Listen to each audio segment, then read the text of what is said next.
winds 120 knots to the west. Radio X-Files. Avec Christian Page. Oh my God, dude. Radio X.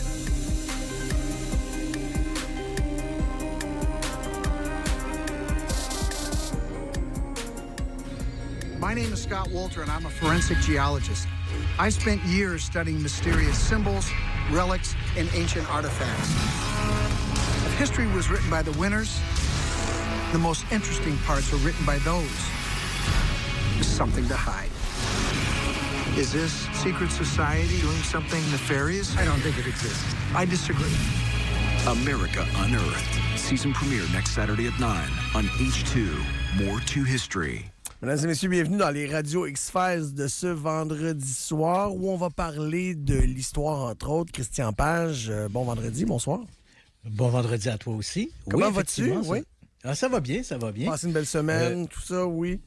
Oui, moi quand je vois la neige fondre, ouais. là, et je sais pas pour vous à Québec, mais ici à Montréal, cet après-midi, il a commencé à pleuvoir. Donc généralement, j'aime pas beaucoup la pluie, mais quand la pluie permet de faire fondre la neige, évidemment, c'est une valeur ajoutée. Plus agréable. Ici, ouais, hier, il y a beaucoup de neige à Québec, là. Ouais, c'est ça. Tu sais, quand on est rendu à la fin du mois de mars, on l'a-tu assez vu l'hiver? On l'a, c'est ça, on l'a assez vu. Là, puis moi, puis j'avoue que moi, et j'imagine qu'il y a plein d'auditeurs qui sont comme moi, moi, j'ai comme une espèce de dépression hivernale. Quand arrive l'hiver, là... Puis, et plus ça s'étire, là, plus je deviens comme moins d'énergie. En fait, même, je deviens contre-productif pratiquement. Là. Tu sais, je me lève le matin, je regarde à l'extérieur, je vois la neige. La seule chose que je veux faire, c'est me retourner me coucher. Là. Tu sais, là, je ne suis plus productif. Et je peux dire, moi, à partir de la mi-février, là, je suis vraiment en état de non-productif. Là, tu sais, moi, là. je comprends. Puis moi, je le vois, l'énergie, quand on change l'heure et quand on commence à avoir des journées qui se terminent plus tard, je le sens instantanément. Là. Oui, effectivement. Moi aussi, avec le changement d'heure, là, de fait de voir les journées qui sont plus longues, à tout le moins les soirées débutent plus tardivement là, en termes de lumière. Oui, effectivement, ça aide beaucoup. Mais j'ai vraiment, là, tu sais, quand t'arrive le mois de mars, là, t'as vraiment hâte. L'hiver a commencé. Oui, puis l'hiver a commencé tôt cette année. Hein. Encore une fois, je sais pas pour Québec, mais ici, là, à Montréal, là, au mois de novembre, là, déjà mi-novembre, on avait les deux pieds dans la neige. C'est la même situation. Oui. Et puis, souvent, on a comme oui, ça va arriver qu'on va avoir de la neige en novembre, mais là, tout à coup, il y a un redouble, ça peut attendre, ça peut retarder jusqu'à la mi-décembre avant vraiment qu'on ait une neige qui va demeurer au sol, ce qui n'a pas été le cas cette année. T'sais. Donc, depuis le mois de novembre, là, on est deux pieds dans la neige. Ouais.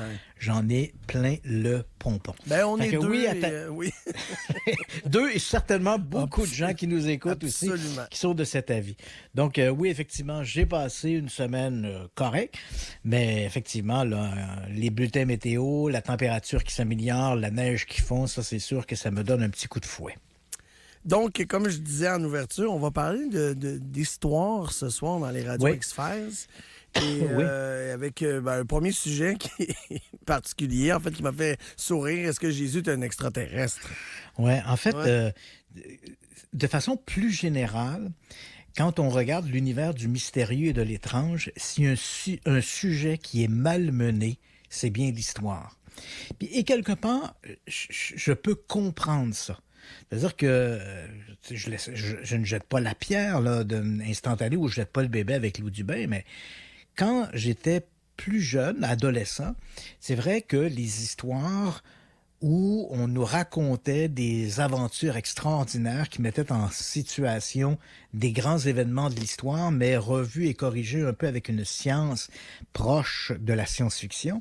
Il y avait quelque chose d'enivrant là-dedans. C'est l'idéal, les pyramides ont peut-être été construites par des extraterrestres. Il y a peut-être eu un peuple de l'Atlantide, une super civilisation. Tout ça est certainement plus enivrant, plus sexy, si tu me permets l'expression, que la vérité historique. Parce que souvent, la vérité historique, elle est un peu plate. T'sais. Mais on est vraiment ici dans un univers qui est fantastique. Et malheureusement, comment je pourrais dire, c'est un peu des rêves d'adolescent, c'est un peu des fantasmes d'adolescent. À un moment donné, il faut accepter la réalité telle qu'elle est. Il faut passer à l'âge adulte, tu sais. Oui. Et quand on arrive à l'âge adulte, ben là, à un moment donné, on regarde l'histoire, ce que les travaux archéologiques nous apportent et nous apprennent, et on trouve une autre satisfaction. Mais c'est sûr que ce sentiment de fantastique, il va être éclipsé vers un sentiment de vérité ou, à tout le moins, d'émerveillement pour l'imagination et la, entre guillemets, débrouillardise de ces peuples de l'Antiquité. Mais bon, c'est vrai que l'histoire reste quand même excessivement malmenée, et non seulement elle est malmenée, mais c'est en même temps très vendeur. On n'a qu'à regarder, par exemple, à Historia, des séries, Nos ancêtres les extraterrestres, ou sur des plateformes Netflix qui présentent l'aube de l'humanité, avec toutes sortes de théories un peu échevelées. Et dès qu'on commence à parler des Atlantes et tout ça, et même de façon un peu dérivée, hein, si on regarde la série la malédiction d'Oak Island, donc des types qui creusent pour essayer de trouver un trésor, mais c'est toujours un peu avec une saveur un peu fantastique. Ça pourrait être le trésor de Montezuma, ça pourrait être le trésor des Templiers. On vient introduire des éléments d'histoire qui rendent la chose plus fantastique. Et c'est vrai aussi avec sur le plan du roman, hein, on n'a qu'à regarder il y a maintenant pratiquement 20 ans, mais quand est sorti le roman de Da Vinci Code, hein, la popularité que ce roman-là a eu et l'engouement que les énigmes un peu de l'histoire ont été un peu remises à la mode. Et là, on a vu plein de romans un peu sur des trames historiques se réécrire un peu et susciter un nouvel intérêt. Mais il faut se rappeler que c'est de la science-fiction, c'est de l'histoire-fiction, c'est pas la réalité. Mais bon, bref, l'histoire est très malmenée. Et moi qui ai une formation en histoire, je suis pas historien, là, je tiens tout de suite à le préciser, mais évidemment, comme n'importe quel étudiant à l'université, on prend des cours un peu pour avoir des crédits. Oui. Et les miens étaient en histoire. Donc, j'ai une formation minimale en histoire, tu comprends? Et je suis toujours un peu choqué de voir à quel point on déforme la réalité pour nous introduire des scénarios qui sont un peu fantaisistes.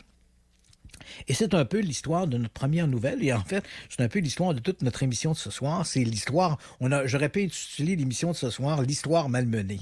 Et notre premier débordement, on a entendu un peu, juste avant le début de l'émission, une introduction. C'était l'introduction, la bande-annonce un peu, d'une série qui s'appelle « America Unearthed ». Oui. En français, le titre officiel en français, c'est « Une autre histoire de l'Amérique ». Mais ça, c'est le titre en français tel que la série a été diffusée en France il y a quelques années. Au Québec, cette même série a été diffusée au Québec. Ça met en vedette un type qui s'appelle Scott Walter.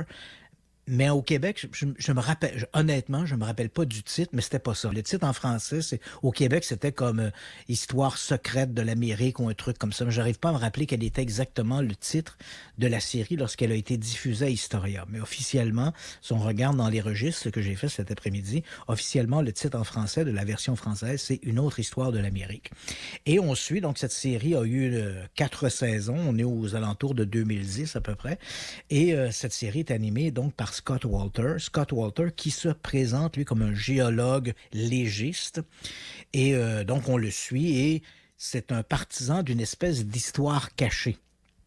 Donc, il nous amène un peu partout en Amérique, trouve des pétroglyphes à gauche, à droite, les interprète. Et c'est toujours, c'est pas pour rien que c'est, si je fais une traduction littérale, America Unearthed, c'est l'Amérique déterrée. Donc, ce qu'on nous a caché, qu'on nous présente comme étant, ce qu'il essaie de nous proposer, c'est que l'histoire de l'Amérique telle qu'on nous la raconte, elle n'est pas tout à fait vraie. Il y a toute une autre histoire occulte derrière, et c'est un peu le travail qui se donne de nous présenter cette histoire occulte.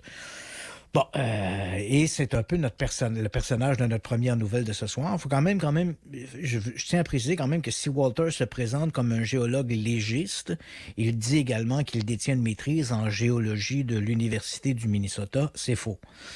Il possède, je me rappelle à l'époque, j'avais vérifié, la seule chose qu'il possède, c'est une licence en géologie. Donc, on est quand même loin, là. Oui. Mais je tiens à préciser, ça ne veut pas dire qu'il n'est pas compétent non plus, là. Moi, j'ai vu des amateurs qui était parfois même plus compétent qu'un professionnel. Là. Mais il faut quand même préciser que lorsqu'il se présente comme détenteur d'une maîtrise en géologie, alors qu'il a une simple licence en géologie, au niveau académique, c'est pas forcément la même chose. Quoi qu'il en soit, ce Walter, qui est un peu un type qui réécrit l'histoire, hein? Même dans sa série donc, que j'ai regardée à l'époque, lorsqu'elle était diffusée sur Historia, j'étais un peu choqué presque à chaque émission parce que je trouvais qu'il faisait des raccourcis incroyables, un bout de pierre un peu taillé adroitement, tout d'un coup ça devient comme des super francs-maçons ou des tailleurs de pierre venus de l'Atlantide. Là, tu sais, hey, attends une minute, là, on trouve 3-4 roches alignées, tout d'un coup ça devient une voie pavée. Non, c'est une formation naturelle. Là. La nature peut faire parfois des choses très étranges dans la nature. Il y avait des raccourcis qui étaient un peu choquant. Et tout ça dans le but de servir ces théories un peu fumistes. Une super civilisation qui serait venue ici. Puis il est obsédé aussi, comme beaucoup d'autres d'ailleurs, il est obsédé par les Templiers. Il faut quand même le dire, hein, là, les Templiers, c'est un ordre chevaleresque là, que, grosso modo, qui a surtout œuvré au 12e siècle et dont le travail, ils étaient reconnus par le pape, c'est une armée papale, disons ça comme ça, dont le travail était de protéger les pèlerins qui allaient vers Jérusalem et de protéger également les lieux saints du christianisme à Jérusalem contre les invasions musulmanes. Et éventuellement, l'ordre des Templiers a été dissout et les Templiers eux-mêmes ont disparu. On est aux alentours entre 1312 et 1314 à peu près, les Templiers vont disparaître. Entendons-nous bien, là, il n'y a aucune preuve historique que les Templiers ont survécu à cette grande rafle de 1312-1314. Il n'y a rien. Aucune? Ah oui, OK. Aucune. Il n'y a pas de preuve de ça. Donc, si toi, tu veux fantasmer puis croire que les Templiers se sont tous cachés en dessous des poches, puis ont survécu, puis qu'ils sont venus en Amérique, puis ils ont fondé l'ordre des Perlin-Pimpin, libre à toi de croire ça, là. Mais si tu racontes ça à un historien en France, là, il va rire de toi, puis pas à peu près. Là, tu sais, là, ouais. Je veux dire, et qui plus est, les Français, parce que l'ordre des Templiers, c'est un ordre, au départ, c'est un ordre français. Alors, les premiers Templiers, ceux qui ont créé l'ordre à la demande du pape, c'est d'abord une armée française. Après ça, elle a élargi ses rangs. On avait des commanderies templières un peu partout en Europe, en Espagne, en Angleterre, partout. Mais bon... Et donc, évidemment, quand tu rencontres des professeurs d'histoire en France, bien évidemment, l'histoire des Templiers, c'est une histoire qui est très connue. Là, tu sais, je veux dire, oui. Tous les historiens ont puisé là-dedans, là, à un moment donné ou à un autre, ils ont papoté un peu dans cette histoire-là. Donc, si tu vas raconter à ces gens-là, il y aurait des Templiers qui seraient venus en Amérique, ils vont éclater de rire, là, tu sais, je veux dire. Mais c'est vrai qu'on a ce fantasme-là, et honnêtement, j'avoue que je le comprends pas. Personnellement, je ne comprends pas cet engouement qu'on a pour les Templiers, mais bon, puis d'autant plus que les Templiers, c'est un engouement qui devient tardif, hein, parce que quand les Templiers ont disparu, on est au début là, du 14e siècle, lorsqu'ils disparaissent, là, comme je l'ai mentionné tantôt, entre 1312 et 1314 à peu près, on n'a plus de Templiers. En fait, à la demande du roi de l'époque, le roi français, Philippe le Bel, tous leurs avoirs vont être saisis et fondus dans l'ordre des Hospitaliers. Donc, à partir de là, il n'y a plus de Templiers. Et la plupart des gens, à ce moment-là, se tapaient dans les mains là, parce qu'on était bien contents de voir disparaître les Templiers. Il faut bien s'entendre. Les Templiers étaient devenus tellement puissants en 2 siècles d'existence. Ils avaient des commanderies partout à travers l'Europe. Ils avaient inventé un peu les chèques de voyage. Hein? Donc, parce que sans aller sur les routes, tu risquais de tomber aux mains des bandits hein? Et pour éviter ce genre de risque, les gens allaient, par exemple, dans une commanderie templière. Ils disaient, moi, je pars de Paris, par exemple, et je vais aller à Barcelone. OK, parfait. Puis là, on veut éviter les bandits de grand chemin. On se dit, parfait, je vais donner, mettons ça en billets de banque là, canadien, là, je vais donner 100 piastres canadiens. Parfait. 100 parfait. Tu donnes 100 piastres. OK, mais tu ne le transporteras pas sur toi. Tu donnes 100 $. On te donne un certificat de 100 $. Et quand tu vas arriver à Barcelone, tu vas aller dans une autre commanderie templière, tu vas te donner ton billet, puis on va te donner, par exemple, ton 100 $, mais tu devras en remettre ensuite 10 $ à la commanderie. Hein? Commission. La commission. Ouais, c'est ça. Donc, mais c'est quand même incroyable, tu sais, comme ça. Donc, les gens partaient en se disant, si je me fais attaquer sur le chemin par des bandits, ils voleront pas mon argent parce que j'ai pas d'argent sur moi. Hein, je vais le retrouver lorsque j'arriverai en Espagne, à Barcelone. Bon. Et ça a été inventé par les Templiers. Ils sont devenus, et ils ont réinvesti. Et les Templiers se donnaient aussi comme l'idée de l'ordre était un ordre qui devaient être pauvres. Fait qu'ils mettaient tous leurs revenus en communauté pour racheter des terres, racheter des biens. Ils sont devenus excessivement puissants, excessivement riches. Et comme ils étaient appuyés par le pape, ils échappaient aux règles des pays dans lesquels ils se trouvaient. Ah bon? Donc, les Templiers n'avaient pas à se soumettre aux règles qui étaient en vigueur en France, parce que c'était comme un ordre au-dessus de tout. Donc, il ne répondait finalement qu'aux ordres du Vatican, aux règles du Vatican. Donc, et c'est un peu pourquoi ils sont devenus si puissants, puis on peut avoir des commanderies partout, et éventuellement, pour plein de raisons, là, on ne fera pas un cours d'histoire, mais éventuellement, Philippe le Bel, qui était le roi de France, en a eu assez. Et Philippe le Bel, évidemment, s'était mis aussi dans la chenoute. Il avait beaucoup investi, mal investi. Le royaume de France était pratiquement en banqueroute. Et comme les Templiers étaient très riches, il dit, je vais aller chercher de l'argent là où il y en a. Mais bon, ça, c'est un peu vil. Mais quoi qu'il en soit, quand les Templiers ont disparu, soyons honnêtes, les gens ont applaudi. Les gens étaient très contents de voir disparaître les Templiers qui, en fait, dictaient leur propre loi un peu partout. Oui, ils en emmenaient trop large. Ils dictaient leur loi un peu partout. Et ce n'est qu'après une espèce de fantasme, je ne sais pas, après la Révolution française de 1789, on a comme l'impression que les Templiers, c'était comme une espèce d'image un peu noble qu'on ramenait sur le devant de la scène, et à nouveau, les Templiers redeviennent un peu presque chevaleresques. Alors que quelques siècles plus tôt, quand ils sont disparus, les gens étaient très contents de les voir disparaître. Néanmoins, tout ça pour dire que les Templiers, c'est un sujet qui fait beaucoup fantasmer de ce côté-ci de l'Atlantique. Et notre Scott Walter, ce qui me frappait dans la série America Unearthed, c'était toujours les Templiers. Et il est ramené à tout bout de champ. Et on le voit aussi dans, comme je l'ai mentionné, la malédiction d'Oak Island. Il trouve un clou. C'est un clou de Templier. Il trouve un bout de planche, un bout de planche des Templiers. Tout le temps, les Templiers. Et les Templiers sont partout. Donc, on voit un peu le bonhomme. Il pèse un peu fort sur le crayon quand il vient le temps de présenter son CV. Et c'est un type qui a des espèces de lubies. Et parmi ces lubies, il y a les Templiers, la réécriture de l'histoire, la super-civilisation. Il fait aussi un peu dans la théorie des anciens astronautes. Là. Les extraterrestres sont venus, puis c'est les dieux de l'Antiquité, puis une réécriture de la Bible, etc. Et si je t'amène vers la Bible, tu vas vite le comprendre. Il y a quelques jours, en fait, il y a 2 semaines, ce Scott Walter était l'invité d'une émission qui s'appelle un podcast aux États-Unis très populaire qui s'appelle The Basement, qui est animé par un certain Hadge Gentile. Et donc, il fait une révélation assez incroyable. Et il dit, écoute, attache-toi, là. Hein? Ouais, il dit qu'il y a quelqu'un qui lui a remis un vieux pot de pruneau en terre cuite qui date des années 1940. À l'intérieur de ce pot de pruneau, il a trouvé un rouleau en bois du 19e siècle. Et dans ce rouleau en bois, qui était enveloppé d'ailleurs dans une serviette des années 1950, il a trouvé 6 pages, en fait 3 feuilles écrites recto verso, qui sont chiffrées et qui sont une traduction anglaise d'un texte araméen qui serait rien de moins que l'autobiographie de Jésus. OK, bon. OK. Là, déjà, là, j'ai dit... Quelle découverte. Passons-y, là. L'autobiographie de Jésus, traduite en anglais parce qu'on va le découvrir, qui a traduit ça en anglais? Les Templiers, bien sûr. Évidemment. Et on trouve ça dans un pot de pruneau en terre cuite. Non, rien de moins. Et là, donc, il raconte ça. Et là, il dit que ce document-là raconte la vie de Jésus, de sa propre plume. C'est lui-même, Jésus, qui raconte son histoire.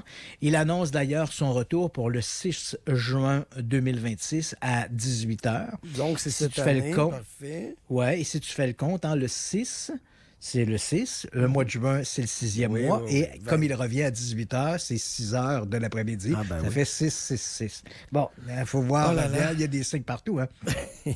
Et là, donc, évidemment, Walter dit, voilà, ce texte-là a été traduit par les Templiers, chiffré par les Templiers, par Simon le Templier, hein? Traduit par Simon le Templier et codé par Léonidas pour l'ordre du Saint Graal. Mais l'ordre du Saint Graal, de toi à moi, ça n'a jamais existé. Non.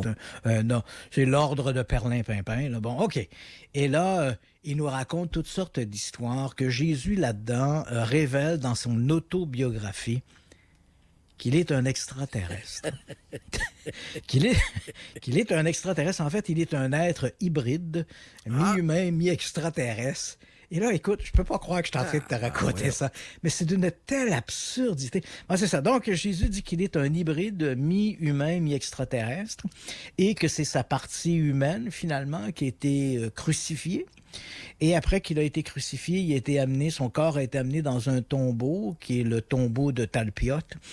J'entrerai pas dans les détails, mais c'est une fraude archéologique, cette histoire-là, du tombeau de Talpiot. Là, ça a fait l'objet d'un reportage en 2007, je crois, qui s'intitulait « Le tombeau secret de Jésus ». C'était un documentaire qui était présenté par un archéologue, un archéologue amateur, pas un professionnel, mais un archéologue amateur qui s'appelle Simka Jacobovici, qui a présenté ce documentaire-là, qui avait été réalisé d'ailleurs et financé en grande partie par James Cameron, Monsieur Titanic, et ça a fait le tour du monde, ça s'est vendu comme des petits pains chauds, mais c'est une fraude. Hein, je veux dire, c'est pas vrai. L'affaire du tombeau de Talpiot, puis des ossuaires de Jésus, là, c'est une arnaque archéologique. Ça. Mais bref, visiblement, Scott Walter, lui, y croit. Donc, quand Jésus est descendu de la croix, son corps humain, physique, a été inhumé dans le tombeau de Talpiot et sa doublure extraterrestre est retournée sur l'étoile, sur une planète en orbite autour de l'étoile Arcturus. Là. Du grand n'importe quoi. Là, et là, tu te dis... Moi, j'ai écouté le podcast, mais je dis... Je peux pas croire que l'individu raconte autant de bêtises et qu'il puisse y croire. Tu sais, tu dis, écoute, à un moment donné, le bon sens te rattrape. Tu dis, il y a quelque chose que je dis qui n'a pas de bon sens dans ce que je raconte. Il faut vraiment avoir la foi chevillée au corps pour croire à des absurdités semblables. Et j'ai écouté ça et j'étais un peu troublé parce que s'il y a une histoire que je connais bien sur le plan archéologique, là, pas sur le plan liturgique ou le plan religieux, mais sur le plan archéologique et historique, c'est une histoire que je connais assez bien, c'est l'histoire de Jésus. Je l'ai couvert assez abondamment dans une série télé que j'avais faite qui s'appelait « À la recherche des reliques saintes ». Et j'écoutais ça, je me disais, c'est du grand n'importe quoi, là. Mais en même temps, pour l'avoir côtoyé, cette communauté de gens, et je vois là, chaque semaine des trucs qui défilent sur ma page Facebook, tout ça, des conversations qui se tiennent. Et je sais, malheureusement, et c'est là qu'on doit peser sur le malheureusement, je sais qu'il y a un pourcentage de gens qui vont croire ça, qui vont avaler ça. Puis en même temps, c'est sûr que c'est plus excitant de croire ça, hein, que Jésus était à moitié hybride, humain, extraterrestre, son corps enterré dans un tombeau à Jérusalem, l'autre partie retournée sur l'étoile Arcturus, et puis Jésus... Ouais. Tu sais, là, tu dis, bon, c'est du grand n'importe quoi, mais tu sais, c'est une histoire qui est fantastique, ça ferait peut-être, à la limite, un scénario de film, mais la réalité, c'est pas ça. C'est du grand n'importe quoi. Et tu dis... À quel moment il y a des médias qui vont éventuellement s'attaquer à ces grandes fraudes archéologiques pour dire, hey, écoute, ça suffit, là, tu sais, là. Il faut quand même redonner à César ce qui est à César. Et il y a une histoire qui est réelle derrière ça, qu'on travestit finalement pour nous faire croire à peu près n'importe quoi. Alors, c'est ça. C'était ma première nouvelle. Non, je vous le dis, là, on ne refera pas l'histoire mais Jésus n'était pas un extraterrestre venu de l'étoile Arcturus et je ne crois pas que M. Walter ait réellement trouvé l'autobiographie de Jésus. Dans de la peau de pruneau. Ouais, Ouais, dans un pot de pruneau. ah, c'est ça. Quel dommage. C'est un peu comme moi. C'est amusant parce que l'autobiographie de Jésus va dans tous les sens qui vont dans le qui correspondent à l'intérêt de Scott Walter. Tu comprends? Ouais. Lui, il croit aux Templiers, il croit aux extraterrestres et tous les documents, je ne dis pas que c'est lui qui l'a écrit, mais je pense que si c'est pas lui qui l'a écrit, ben il s'est fait duper par quelqu'un. Il y a quelqu'un qui a profité de pour lui faire avaler ces salades-là. Et là, maintenant, il essaie de nous les vendre. Mais bon, c'est du grand n'importe quoi. C'est un peu comme si toi, tu me disais, « Hey, Christian, je viens de trouver un super document dans un tombeau en Égypte, puis qui dit, dans ce tombeau-là, il annonce que le plus grand chanteur de tous les temps, c'est Elvis Presley. » Puis je me dis, « Tabardouche, c'est vraiment fantastique. J'avais raison. » Et voilà. Tu sais, c'est comme, voyons, à un moment donné, réveille un petit peu, là, t'es en train de te faire bourrer, puis là, t'es en train d'essayer de nous bourrer aussi. Que c'était ça ma première nouvelle. Je pense que là, on est rendu à la pause. Oui, tout à fait. Ben, écoute, après la pause, je vais te parler d'une autre ineptie, mais je n'ai pas pu passer aux côtés. Et c'est à propos, cette fois, du numéro 1 de tous les éléments archéologiques. Là, son domaine, on a trouvé un grand gagnant. Là, c'est sans aucun doute la grande pyramide de Khufu ou de Khéops en Égypte. Et encore une fois, elle fait l'objet d'une nouvelle absurdité. Donc, bougez pas, on en parle tout de suite après ces quelques messages dans les radios X-Files sur les ondes de Radio X. Radio X-Files. Avec Christian Page. Radio X.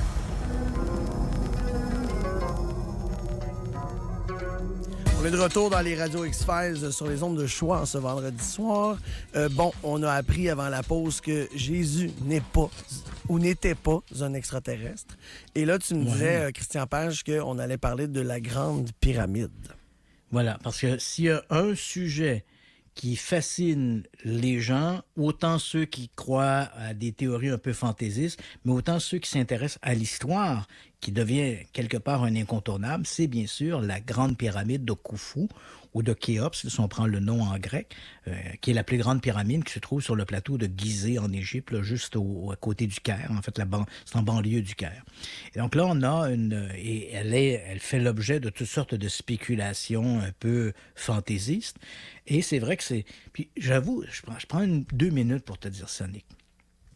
Moi, les pyramides, je les ai vues et je suis allé dans la Grande Pyramide. D'ailleurs, je le dis aux gens, si vous allez là, c'est peut-être pas le temps avec la guerre en Iran, là, mais si vous allez à un moment donné visiter l'Égypte, je vous le dis, là, j'insiste là-dessus, là, pensez pas que vous allez entrer dans la Grande Pyramide comme vous entrez dans un magasin. Là. D'ailleurs, on vient d'ouvrir un nouveau musée là, sur le plateau de Gizeh, le nouveau musée des antiquités égyptiennes qui était au Caire, qu'on a déplacé sur le plateau de Gizeh, qui devient, somme toute, le plus important musée du monde consacré à une seule civilisation, à savoir la civilisation de l'Égypte antique. Donc, on en parle, on est dithyrambique sur la beauté de ce musée-là. J'ai hâte moi-même de m'y rendre pour le voir aussi, parce que j'avais vu celui du Caire, où on retrouvait les trésors du tombeau de Toutankhamon. C'était tout à fait fabuleux. Et la Grande Pyramide, donc, ce que je veux dire aux gens, vous devez réserver. Il y a 300 personnes à peu près par jour qui sont autorisées à entrer dans la Grande Pyramide. Donc, si vous n'avez pas un passe-droit spécial, nous, on en avait un parce qu'on tournait un documentaire pour la télévision, mais si vous n'en avez pas un, vous n'entrerez, à moins d'être très chanceux, vous n'entrerez pas dans la Grande Pyramide. Cela étant dit, c'est des monuments qui sont fabuleux. C'est la Grande Pyramide, quand on la voit, on est un peu renversé. Mais en même temps, comment je pourrais dire, elle appartient au plateau. C'est-à-dire qu'on n'est pas... Je cherche un peu mes mots, mais c'est pas quelque chose qui est pas là. Tu comprends? C'est pas... On voit... Elle appartient à l'environnement. C'est pas comme tu arrives quelque part. Tu sais, c'est un peu comme si tu te retrouves dans un... je sais pas, moi, tu arrives dans un centre d'achat, puis là, tu es dans le centre d'achat, puis d'un coup, au milieu du centre d'achat, par exemple, il y a un monolithe égyptien. Je veux dire, qu'est-ce que ça fait là? Tu sais, ça n'a pas d'affaire là. Mais pas les pyramides. Tu sais, je comprends pas trop ce fantasme-là d'essayer d'y trouver d'autres origines. Quand on est sur le plateau de Gizeh, partout où on porte notre regard, on voit l'Égypte antique. Je ne sais pas si tu comprends ce que je veux dire. Il n'y a rien d'anachronique. Il y a les pyramides, il y a le Sphinx qui est là, le temple qui est devant la pyramide de Képhren, de Képhren. Tout est d'époque. Tu comprends? C'est pas un anachronisme. Je comprends pas pourquoi l'obsession que les gens ont à essayer de trouver quelque chose de différent à la Grande Pyramide par rapport au reste du plateau. D'ailleurs, la Grande Pyramide qui est pas bien plus grande que la pyramide d'à côté. On parle tout le temps de la pyramide de Khéops qui fait 147 mètres. Mais la pyramide juste à côté, celle de Képhren, qui était son fils, elle fait 137 mètres. Elle est pratiquement aussi grosse. Okay. Tu sais, je veux dire, même quand t'es voué une au côté de l'autre, tu vois pas vraiment laquelle est la plus grande. C'est pas 10 mètres qui change grand-chose. Là, tu sais, là. Puis il y avait une pyramide qui était même plus haute, parce que l'idée, c'est pas la grosseur, mais plutôt être proche du ciel. Et il y a une pyramide un peu en banlieue, le premier fils régnant de Khéops, qui s'appelait Djedefré. Lui a voulu avoir une pyramide qui allait plus haut, plus proche du ciel que celle de son père. Fait que qu'est-ce qu'il a fait? Au lieu de faire construire sa pyramide aux côtés de celle de son père sur le plateau de Gizeh, il l'a fait construire un petit peu plus au nord. On est toujours en banlieue du Caire. Il l'a fait construire sur un piton rocheux, la pyramide de Djedefré. Elle était moins grosse que la pyramide de son père, mais comme elle était construite sur un piton rocheux, techniquement, elle était plus haute. Elle était plus proche du ciel. Tu comprends ce que je veux dire? Oui. Malheureusement pour lui, elle était trop proche du Caire. Fait qu'au Moyen-Âge, quand le Caire s'est construit, ils ont volé les roches de la pyramide qui a complètement disparu. Donc aujourd'hui, la pyramide de Djedefré n'existe plus. Il y a dans le désert, on trouve quelques éléments là, qui rappellent que c'est l'endroit où la pyramide était. Mais la pyramide, au moment où le Caire s'est construit, donc au Moyen-Âge, même dans l'Antiquité, mais surtout au Moyen-Âge, on est allé voler les pierres sur la pyramide de Djedefré. On a utilisé ces pierres-là pour construire des monuments à l'intérieur du Caire. Donc, les pyramides, tu sais, je veux dire, c'est magnifique, mais je comprends pas cette obsession qu'on a à essayer de leur trouver une autre origine que celle qu'elles ont, celle qu'on voit. C'est un monument égyptien. Et là, voilà qu'on arrive à cette nouvelle. C'est une recherche qui vient d'être publiée sur un site en ligne qui s'appelle ResearchGate. Entendons-nous, c'est pas un site avec un comité de lecture, etc. Si tu fais de la recherche, tu peux soumettre ta recherche, puis elle peut être publiée sur ResearchGate. Okay, ce sont des papiers généralement à caractère scientifique, mais il n'y a pas un comité de lecture. Il n'y a pas un gros saut d'approbation là-dessus. Là. Tu dis ça, tu dis « Oh, OK, bon, parfait. » Donc, cette étude, elle a été réalisée par un certain Alberto Donini, qui est un ingénieur à l'Université de Bologne, en Italie. Et lui, il a donc mené cette recherche-là pour essayer de déterminer l'âge de la pyramide. Donc là, tu te dis, l'âge de la pyramide, on la connaît. Tu sais, je veux dire, la pyramide a été construite, grosso modo, il y a 4500 ans. Là, on a eu 4550 ans avant l'ère commune, par le pharaon Khufu. Tu sais, je veux dire, on a même le sceau du pharaon. Là, on a même un cartouche, là, juste au-dessus de la chambre du roi. Il y a des chambres de décharge pour soulager le poids de la pyramide là, sur la chambre de roi. Puis la chambre de décharge la plus haute, c'est des tout petits espaces. Là.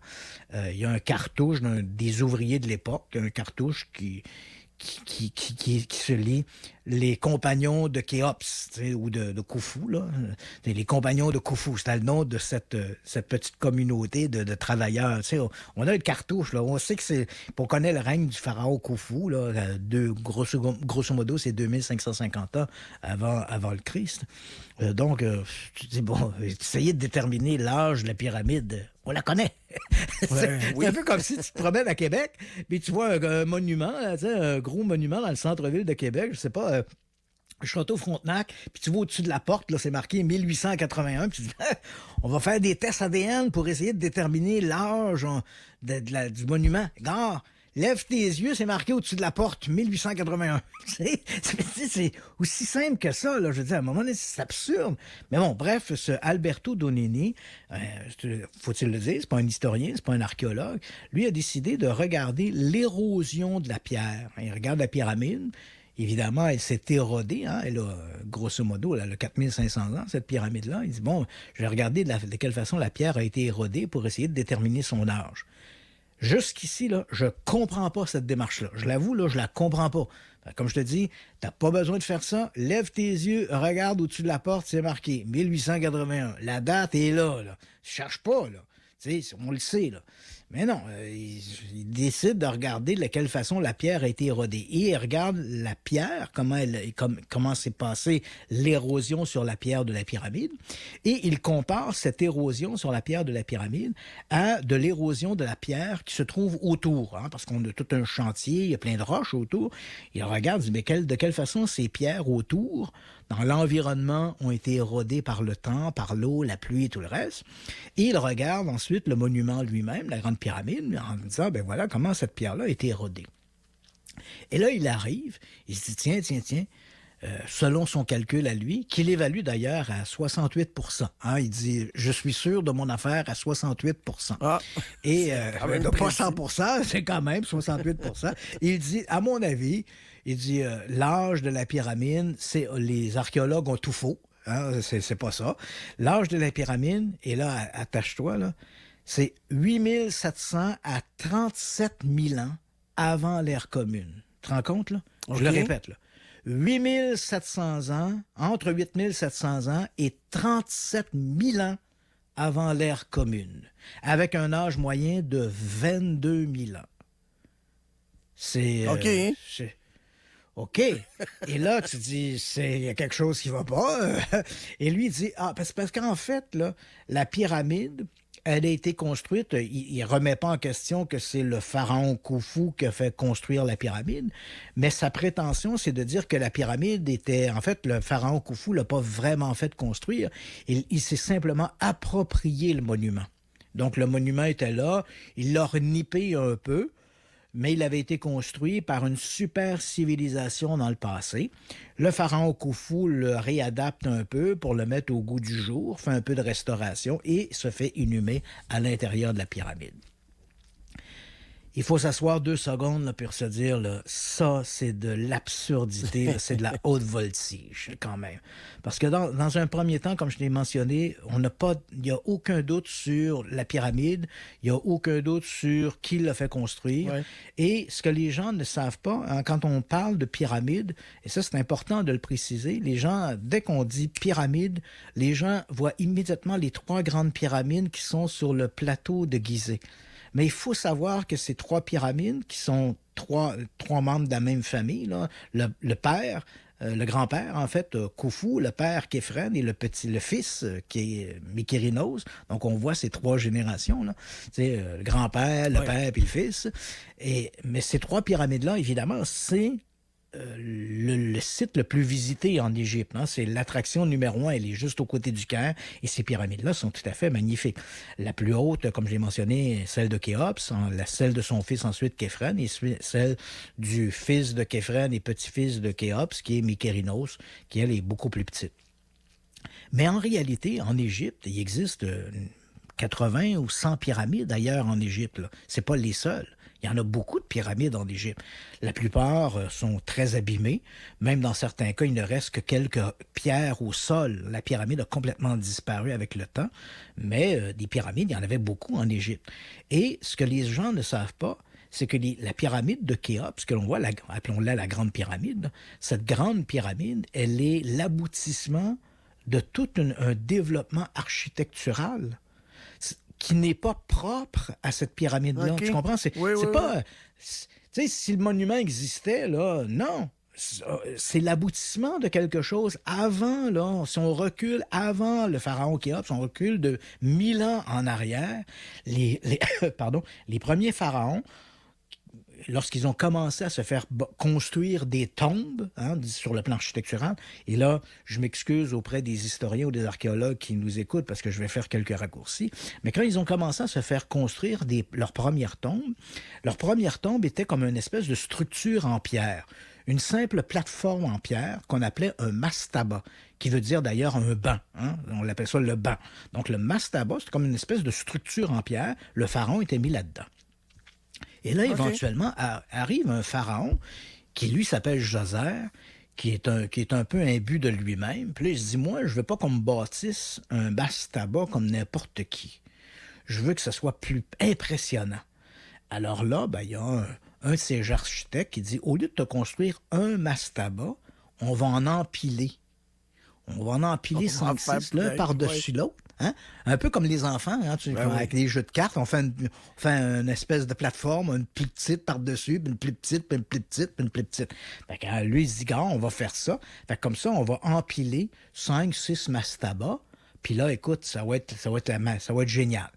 Et le pharaon Djoser dit, OK, parfait. Donc, il se fait se construire cet empilage de mastaba et ça devient, si tu le visualises dans ta tête, ça devient une pyramide à degrés. Hein, tu comprends? Donc, tu as différents degrés. Puis finalement, c'est une pyramide à degrés. Donc, on assiste ici à la première construction d'une pyramide, une pyramide à degrés. Et son fils, le fils de Djoser, lui arrive, le fils de Djoser, Snéfrou, lui, il se dit, moi, j'en veux une bien meilleure que ça. Donc, lui, il ne se fera pas construire une, ni deux, mais 3 pyramides. Et à chaque fois, il essaie qu'elles soient plus belles les unes que les autres. Et éventuellement, oublions la première, là, qui est la pyramide de Médium, qui est à peu près toute déconstruite aujourd'hui, mais si on regarde les 2 autres qui ont suivi, il en a fait construire une qu'on appelle la pyramide rhomboïdale. Et quand on la regarde, cette pyramide-là, elle a une curiosité, c'est que les architectes, quand ils l'ont construit, ils ont essayé de construire une pyramide à face lisse, comme la pyramide de Khéops, par exemple. Okay. Mais ils se sont aperçus que la pente était trop inclinée et s'ils continuaient en suivant le même angle de pente, le bâtiment se serait écroulé. Donc, aux 3/4 de la pyramide, ils ont comme botché à job, là, ça, on peut dire. Ils ont décidé de finir ça vitement, là. Donc, ça y donne une curieuse de forme, là. Hein. Si les gens qui nous écoutent entrent dans leur moteur de recherche, pyramide rhomboïdale, vous allez comprendre ce que je veux dire. Hein. Le sommet de la pyramide est comme affaissé. Et évidemment, tu comprends que le pharaon Snéfrou, lui, a pas aimé ça. Il dit, non, ça c'est pas ça que je veux. Un peu. Pas ça. C'est de la merde, ça, c'est botché comme job. On va faire construire une autre. Et il va réussir à faire construire la première pyramide à face lisse. Et cette pyramide-là, c'est la pyramide qu'on dit pyramide rouge. Et donc là, on a une pyramide exactement comme la pyramide de Khéops, sauf que la base est plus étendue. Mais elle est exactement pareille. Une grande pyramide avec des faces lisses. Le travail est réussi. Son fils, Khéops, va faire exactement le même travail, sauf qu'il va réduire la surface de la base pour que la pyramide ait une pente un peu plus accentuée. Mais donc, qu'est-ce que ça nous montre, ça? C'est pas que des extraterrestres arrivent. Tu sais, si des extraterrestres étaient arrivés ou des Atlantes avaient construit quelque chose, puis on aurait construit par-dessus, on serait arrivé avec un modèle fini, tu comprends? Mais c'est pas ça. On voit, là, en 1000 ans d'histoire, une évolution de l'architecture qui est du essai-erreur, amélioration, essai-erreur, amélioration, essai-erreur. C'est ce que l'on voit. Et la pyramide de Khéops n'est finalement que l'aboutissement de tous ces effets et erreurs. Et non, il n'y avait pas un bâtiment qui était là avant, puis non, il n'y avait pas une pyramide, puis Khéops n'est pas arrivé, puis il a pris une pyramide qui était déjà existante. La pyramide qu'il a fait construire, c'est l'aboutissement d'un savoir acquis par les Égyptiens à travers 1000 ans d'histoire et d'architecture. Donc, ça, c'est une absurdité. D'ailleurs, je ne comprends pas pourquoi il a fait ça. Non seulement on a, comme je l'ai mentionné, on a notamment dans une chambre de décharge au-dessus de la chambre du roi, on a un cartouche qui dit les amis du pharaon Khéops, ou Khufu, qui était son nom égyptien. Et ensuite de ça, on a retrouvé, en fait, il y a un archéologue français qui a découvert il y a à peu près une vingtaine d'années un document qu'on appelle le journal de Mérer. Et Mérer, c'était un intendant du pharaon Khufu. Et dans ce journal-là, Pierre Tallet, c'est le nom de l'archéologue, lorsqu'il a trouvé ça, le journal de Mérer, Mérer était un employé du pharaon Khufu.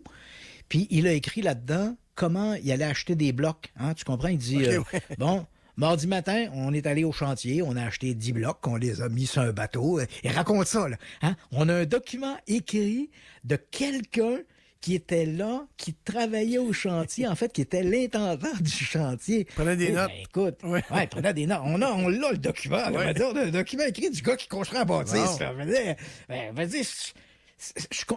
J'essaie de comprendre c'est quoi l'idée de ça. Là. On a un document écrit du gars qui bâtit le bâtiment. On a une grosse marque dans le bâtiment qui nous dit qui l'a bâti, quand il l'a bâti. Et puis on a retrouvé, il y a quand même, il faut le dire, aux côtés de la pyramide de Khéops, la grande pyramide, mais en fait toutes les pyramides qui sont sur le plateau de Gizeh, on a trouvé autour notamment des vestiges en bois, notamment juste devant la pyramide de Khéops. Ceux qui l'ont visité, ils vont savoir de quoi je parle. Il y a comme une grande fosse. Et si on entre dans c'est une fosse qui est recouverte aujourd'hui, mais quand on entre dans cette structure-là, il y a une grande barque qui est là. Et ça, c'est la barque funéraire du pharaon. Elle a été trouvée en pièces détachées juste à côté de la pyramide de Khéops. Donc, c'est la barque funéraire de Khéops. Donc, on l'a amené à son dernier repos sur cette barque-là. Il y avait des canaux autrefois autour des pyramides. C'est comme ça qu'on amenait les blocs, d'ailleurs. On les amenait en utilisant des canaux d'eau qui permettait d'acheminer le bloc. Et donc, quand le pharaon est mort, on l'a amené jusqu'à la pyramide sur cette grande barque. Et ensuite, on a déconstruit la barque qui est enterrée au pied de la pyramide. Le bois, on ne peut pas dater de la pierre, mais on peut dater quand même des matériaux organiques comme le bois. Donc, on a daté le bois, notamment de la barque du pharaon. On a trouvé également dans la pyramide, dans une chambre qui est complètement en dessous, qui est une autre chambre de décharge. On a trouvé des grains qui ont été utilisés dans la nourriture et la bière que faisaient les Égyptiens. Il y a également, juste au côté de la pyramide, il y a un chantier qui était le chantier des ouvriers. On a trouvé des grains, on a analysé les grains au carbone 14 et on obtient 2500 ans avant Jésus-Christ. Là. Donc, on obtient l'âge de la pyramide. Donc, c'est un peu... Tu t'en vas où avec ça? Là? Tu t'espères faire quoi? Là? Tu as voulu qu'on parle de toi? Tu as voulu écrire quelque chose? Je sais pas. Et quand j'ai lu ça, je me dis, mais tabarnouche, je saisis pas. Puis là, évidemment, avec son chiffre, puis ensuite de ça, quand tu as même son chiffre, donc, c'est une absurdité, là, la pyramide aurait été construite 38 700 et 37 000 ans. Ça. Mais ce qu'il ne tient pas compte, il y a plusieurs éléments dont il ne tient pas compte. Il ne tient pas compte, par exemple, que les blocs les blocs qu'on a utilisés, c'est des blocs qui proviennent du plateau lui-même. Donc, il y avait déjà des traces d'érosion avant qu'on les place là. Tu sais, c'est un peu comme si toi, tu vas chercher un morceau d'arbre dans un bois, puis tu l'amènes pour te construire un chalet. Ben, tu sais, ce bois-là, il y a déjà un âge en particulier, là, tu sais, il t'a pas fait pousser un arbre même pour toi, là, bon, c'est un peu niaiseux, là. Bon, ensuite de ça, il faut savoir que la pyramide, parce que telle que tu la vois, elle était pas exactement comme ça dans l'Antiquité. Dans l'Antiquité, elle était recouverte par du calcaire blanc et qui la rendait très lumineuse. Mais quand au Moyen Âge s'est développé le Caire, des gens au Caire sont allés chercher ce qu'on appelle des blocs de parement, donc les blocs qui protégeaient la pyramide. Donc, on est allé les chercher. Donc, on a endommagé le monument. Okay. Il y a un surtourisme autour de la pyramide qui, bien sûr, accélère la dégradation du monument, même si on essaie de le protéger. Et ensuite, l'erreur la plus importante, c'est qu'il y a eu, à plusieurs périodes dans l'histoire de l'Égypte, il y a eu des ensablements. Même... Quand les armées de Napoléon sont arrivées au 19e siècle, aux côtés du Sphinx, on ne le voyait plus, le Sphinx. Il n'y avait que la tête de sortie. Il était tout enterré dans le sable. Donc, tu comprends, si des parties des bâtiments ou des pierres ont été à des moments donnés exposées au vent et à l'eau, à la pluie, et à d'autres moments étaient ensablées, la dégradation des monuments ne s'est pas faite au même rythme. Donc, tu dois tenir compte de ça dans une évaluation sur l'érosion du bâtiment. Tu te dis, ben oui, mais là, tu sais, je me rappelle, il y a quelques années, il y avait une espèce de géologue qui s'appelle Robert Koch, quelque chose comme ça, qui avait analysé le Sphinx, puis il est arrivé avec un âge tout à fait fantaisiste. Là. Le Sphinx a dû être construit il y a 25 000 ans. Ben oui, il y a la tête du pharaon Képhren, c'est sûr qu'il a dû être construit il y a 25 000 ans. Des absurdités, tu dis, ces gens-là, là, ils vivent dans un... Et je sais pas, ils doivent avoir des SQDC aux côtés de chez eux, puis ils vivent dans des mondes imaginaires parce que l'archéologie est basée sur des faits et sur des faits vérifiables. Et ces éléments-là, ils le sont. Donc, l'âge de la pyramide, on peut toujours se questionner sur comment ils l'ont construite. Il y a encore des incertitudes. On peut se questionner sur de quelle façon les chantiers étaient organisés. Mais s'il y a des choses qu'on sait de manière certaine, c'est qui a construit la pyramide et qui étaient les ouvriers. Hein? Ça n'a pas été construit par des extraterrestres. Ça a été fait avec de l'huile de coude, ça, là. Ça a été fait par des ouvriers, des tailleurs de pierre, et le responsable, c'était le pharaon qui s'est fait construire ça. Donc ça, c'est des certitudes. D'ailleurs, si des gens, là, je vois que le temps, on a fini notre temps, on est rendu au bout de notre corps, mais si des gens veulent vraiment en savoir davantage, non, sur la réalité des pyramides, pas le fantasme, la réalité des pyramides, il y a un excellent ouvrage que je te conseille qui a été écrit par Franck Monnier, qui s'intitule « L'univers fascinant des pyramides d'Égypte ». C'est un gros livre, magnifique, très beau, des belles illustrations, et il a une description là, tout à fait fantastique, très imagée, très illustrée pour nous montrer comment les pyramides ont été construites, qui a succédé à qui, les pharaons, l'ordre des pharaons. C'est vraiment magnifique. Donc, oublions un peu le fantasme et revenons à la réalité et redonnons, comme je l'ai mentionné un peu plus tôt dans l'émission, redonnons à César ce qui est à César. Et oui, les pyramides ont été construites par les Égyptiens avec de l'huile de coude et c'est les pharaons qui les ont fait construire pour qu'elles deviennent leur dernière demeure. Christian Page, toujours un plaisir, toujours fort intéressant. Et il me reste à te souhaiter un bon week-end et Toi à aussi. te dire à la semaine prochaine. Absolument. On va être rendu pratiquement au mois d'avril. Là. En espérant que la neige disparaisse d'ici là. Tout à fait. Merci à toi. Bon week-end. Salut. Bon week-end. Bye, Christian Page. C'était les Radio X-Files sur les ondes de Choix 98.1 Radio X. Au retour de la pause, c'est la Sexploratrice. Radio X Files. Avec Christian Page. Radio X.